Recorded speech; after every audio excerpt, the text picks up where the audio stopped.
రెండు దిగ్గజ దేశాలు పరస్పరంగా మా ఇద్దరికి లిమిట్స్ లేవు, మేము ఇద్దరం కలిసి పనిచేస్తాం, మా దోస్తానాకి ఏం లేవు, దోస్త్ మేరా దోస్త్ అని చెప్పి రష్యా చైనా మీకు కనిపిస్తాయి. కాకపోతే ఒక కీలకమైన డాక్యుమెంట్స్ ఇలా బయటపడ్డాయి, రష్యన్ ఇంటెలిజెన్స్ డాక్యుమెంట్స్ బయటపడ్డాయి. ఆ రష్యన్ ఇంటెలిజెన్స్ డాక్యుమెంట్లా చైనా మాకు జాన్ దుష్మన్ అని చెప్పి పేర్కొన్నపడ్డారు, చెప్పిర్రు. అలా ఏంటి గిరీష్ గట్ట మాట్లాడుతున్నావు అని చెప్పి మాట్లాడితే, Russia's federal security system FSB అని అంటారు.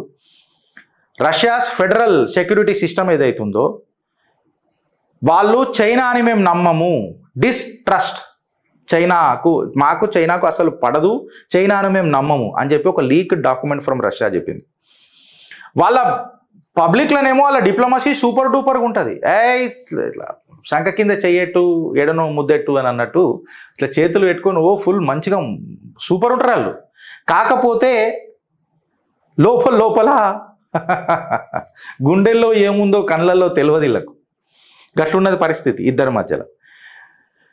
మన federal security agencies are to that matter service ఏమని అన్నదనంటే, చైనీస్ ఎప్పుడు కూడా నిఘా ఆపరేషన్స్ రష్యన్ మిలిటరీ మీద, రీసెర్చ్ మీద, ఇన్ఫ్రాస్ట్రక్చర్ మీద చేస్తూనే ఉంటుందని చెప్పారు.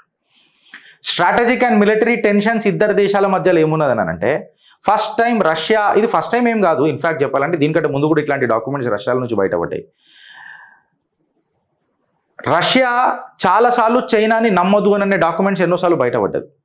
ఇది 2008-2014లో కూడా చైనా వార్ గేమ్లను తయారు చేసి చైనీస్ ప్రొటెక్టెడ్ ఇంట్రెస్ట్లని అగ్రెషన్ చూపించుకుంటా, టాక్టికల్ న్యూక్లియర్ వెపన్స్ని వాడుకుంటా రెస్పాండ్ అవ్వడు ఎట్లుంటుంది అని అనేది ఒక వీడియో గేమ్ల ద్వారా కూడా రష్యా మీద తన ప్రతాపాన్ని చూపడానికి ప్రయత్నం చేసింది అని చెప్పి చెప్తున్నారు.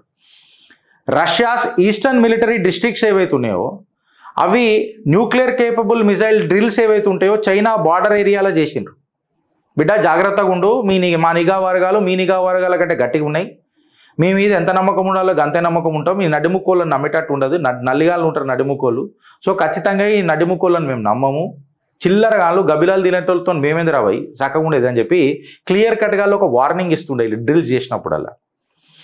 ఇంకా కరెక్ట్గా చెప్పాలని అంటే, రష్యన్ అఫీషియల్స్ చైనాతో నో లిమిట్స్ అండ్ ఫ్రెండ్షిప్ చెప్పుకుంటేనే, ఎవరైతే రష్యన్ ఆఫీసర్స్ చైనాతో సత్సంబంధాలు, రష్యన్ సిటిజన్స్ చైనాతో సత్సంబంధాలు పెట్టుకొని ఏదైనా ఇన్ఫర్మేషన్ లీక్ ఇస్తారా అని చెప్పిన ఏదైతే అనుమానం ఉంటుందో ఈ అనుమానం మీద నిఘా చాలా పకడ్బందీగా పెడుతుండే. రష్యా చైనా యొక్క ఈ ఎక్స్పాన్షన్ టాక్టిక్స్ మీద ఎప్పటికీ భయపడే ఉండే ఫ్రెండ్స్. ఇది నేనన్న మాట కాదు, ఇది పేపర్లలో మింటులు వచ్చింది, మింటులు వచ్చిన కథనం నేను మీ ముంగటికి తీసుకొని వచ్చిన, లేకపోతే మేము ముట్టిగా ఏది మాట్లాడాం, చిత్రగుప్తుల పుట్టిగా మేము ఏది మాట్లాడాం.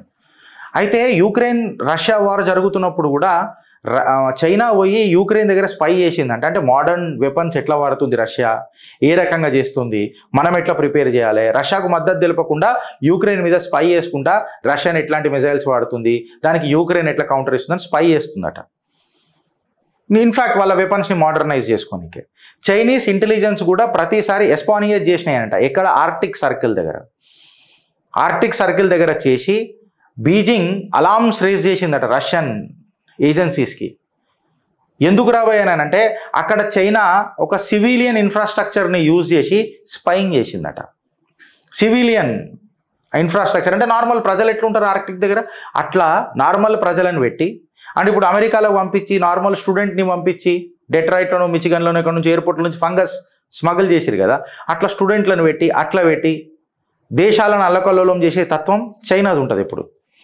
సో ఈ డాక్యుమెంట్స్ ఇప్పుడు బయటకు వచ్చిన తర్వాత ఒక డీప్ కన్సర్న్ అయితే బయటపడ్డది, చైనాను రష్యా నమ్మే పరిస్థితులలో లేదు అని చెప్పి 3 రోజుల కంటే ముందు రష్యా యుక్రెయిన్ వార్ కంటే ముందు ఫిబ్రవరి 2022లా ఈ ఫెడరల్ సెక్యూరిటీ ఏజెన్సీ ఏదైతే ఉందో కౌంటర్ ఇంటెలిజెన్స్ ప్రోగ్రామ్ NTNT-4 అని చెప్పి ఒకటి తయారు చేసి మాస్కోది రష్యా మీద ఇంట్రెస్ట్ని కూడా బట్టబయలు చేసింది.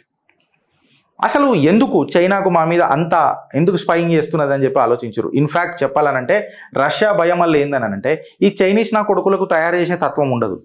వాళ్ళు గబ్బిలాలు పంపించి దేశంలలో అల్లకల్లోలం సృష్టిస్తారు, గబ్బిల రోగాలు తీసుకొని వచ్చి, లేదు అని అంటారా కాపీలు కొడతారు. కాపీలు కొట్టి మేము స్టెల్త్ ఫైటర్ జెట్లు చేసినాం, మేము హైపర్సానిక్ మిజైల్స్ తయారు చేసినాం ఎక్సెట్రా ఎక్సెట్రా అని మాట్లాడతారు. మనం ఇలా ఆపరేషన్ సింధూర్లో ఏం గత ఏందో మనం అందరం చూసినాం. ఇక చైనీస్ సర్వేలెన్స్ రేడార్లు కూడా ఏ రకంగా పనిచేస్తాయో మనం అందరం చూసినాం.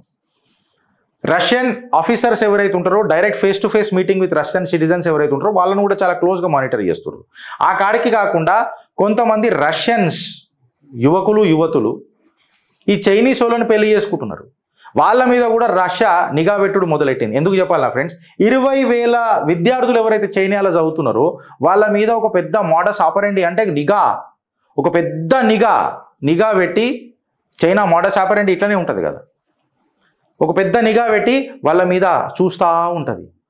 అంటే వాళ్ళు చూడొచ్చు, వేరే దేశ ప్రజలు వాళ్ళ మీద చూస్తే మాత్రం హే వీఆర్ యువర్ బెస్ట్ ఫ్రెండ్స్ అని చెప్పి మాట్లాడతారు. వెనకటికి కూడా భారత్ చీనీ బాయ్ బాయ్ అని చెప్పి మన గులాబ్ చాచా ఏం చేసిండో మనందరికీ తెలుసు. వాళ్ళ గోలేముంటుంది, రష్యా లోపలికి పెనెట్రేట్ అయిపోయి కనెక్షన్స్ పెంచుకొని వాళ్ళ టెక్నాలజీని దోసుకోవాలనే తత్వం తప్ప ఇంకా వాళ్ళకి ఏముండదు. వీళ్ళు ఇవాళ నో లిమిట్స్ అని చెప్పి దోస్తానాకు చెప్పుకున్నా, ఇన్ఫ్యాక్ట్ వీళ్ళ మధ్యలో ఖచ్చితమైన దోస్తానా ఏం పెద్దగా లేదు. మాకు చైనా అనంటే నిజంగా చెప్పాలంటే అసలు ఇష్టం ఉండదు, మాకు నమ్మకం ఉండదు అని చెప్పి ఇవాళ డాక్యుమెంట్స్ ప్రూవ్ చేసినాయి ఫ్రెండ్స్. సో వెనకటికి మనం దోస్తానా చేసుకుందామన్న చైనా మనకే వెన్నుపోటు పొడిచింది. మన జాన్ దుష్మన్ అయిన పాకిస్తాన్కి ఇవాళ ఆర్మ్డ్ వెపన్స్ సప్లై చేస్తుంది. రష్యాతో కూడా దోస్తీ అనే హాత్ పేలాంచుకుంటా యూక్రెయిన్లో స్పై చేస్తుంది మోడర్న్ వెపనరీ మీద. ఆర్క్టిక్ సర్కిల్లో సివిల్ ఇన్ఫ్రాస్ట్రక్చర్ యూజ్ చేసి ఎస్పానియేజ్ యాక్టివిటీస్ చేస్తున్నది. సో నీ చుట్టుపక్కల ఎట్లాంటి దేశాలు ఉన్నాయో నీకు తెలుసు. And all weather friend Russia ప్రతిసారి నీకు నిలబడ్డది, నీతోనున్నది. But at the same time Bharat అనే టాపిక్ వచ్చినప్పుడు మన భారత్కే పెద్దపీట వేయాలా, దాని తర్వాతనే ఎవడైనా అనే తత్వం నీ లోపల పెంచుకోవాలి. అందుకే నేనేమంటా అంటే వారానికి 2 గంటలు ఖచ్చితంగా మీరు టైం తీయాలి. ఆలోచిస్తావా లేక అనుభవిస్తావా? భారత్ మాతాకి జై.